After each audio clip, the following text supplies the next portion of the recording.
We are talking with Washington Elementary School Principal Chad Leak here today. And Chad, with getting down there as far as the referendum and the vote coming up here in June, I guess question number one, modern educational spaces is something we hear a lot about that we're working with this referendum. What does that mean for our students at Valley City Public Schools, at modern educational spaces? You know, I think sometimes we forget just how much things change over the course of time, right? And even since when I went to school, things are just so different, and each generation could probably say all that much more. But when you talk about modern educational spaces, it's just providing our students the opportunity to do more collaboration and just meeting their needs to learn in environments that are going to match what they see out in the workforce or what they see in their future, whether it be in high school, those types of things, and just providing opportunities to have spaces and rooms available for students to do some of the more unique things that are offered in schools today.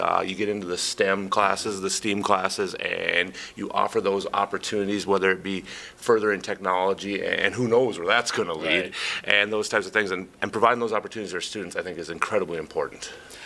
Well, another thing we hear a lot about is safety and security. Why is it, are improvements necessary for the students with a secured entrance and office? Yeah, and I think one of the big things is the secure entrance, right? When you come to Washington, you have to walk approximately probably 50 yards to get to the main office just to check in. You're already walking past students in classrooms, teachers in classrooms, those types of things before anybody's even able to really officially check you into the building.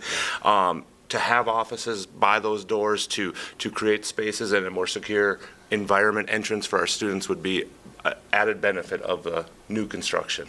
Of course, now with the new school, if it comes in, we're going to have a lot of younger students in with the older students. You came from a K through 12 situation in Lidgerwood. Talk about your experiences growing up, going through that, and what that means for our students. You know, one of the concerns that you do hear is, oh my goodness, kindergartners is going to be near seniors and second graders by juniors and all that type of thing, and it's a legitimate concern.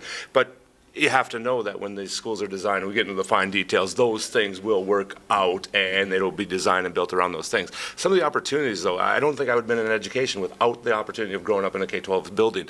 My senior year, first hour every day, I went down to Miss Nelson's first grade room, and it was a JET program, the junior education program, and being able to do that as a senior in high school, going and working with first graders, whether there's honestly just the calendar or reading or math that day, was such a great opportunity that it led me into the field and where I'm at now.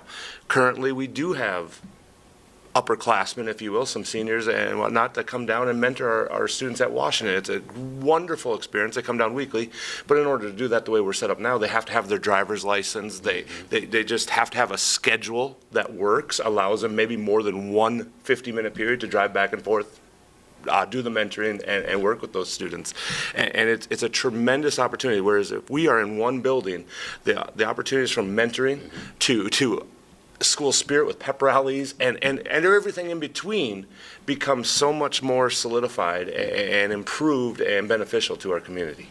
Chad, thanks for joining us. Appreciate it. Hey, anytime, Paul. Chad Leak, Principal at Washington Elementary. Again, don't forget, go to highliners.org, click on the referendum tab, and get all the information you need, and always call the district office if you have any questions on the vote. Again, be an informed voter coming up on June 10th.